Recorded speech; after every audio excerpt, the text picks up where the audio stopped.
বিসমিল্লাহির রহমানির রহিম। আসসালামু আলাইকুম। রমজানের তৃতীয় দশকে আমরা এসে পৌঁছেছি। এ দশক নাজাতের দশক,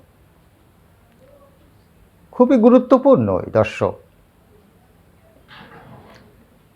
এই 10 দিনে আছে একটি রাত, লাইলাতুল কদর।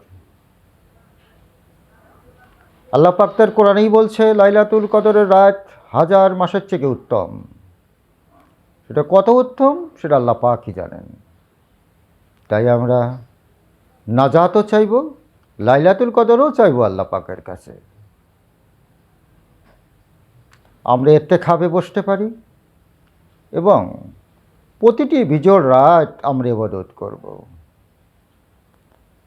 21-এর রাত, 23, 25, 27 এবং 29-এর রাত, একটা রাতেও আমরা হেলায় ফেলায় কাটাবো না। ইনশাআল্লাহ আমরা প্রতিটি রাত ইবাদতে কাটাবো।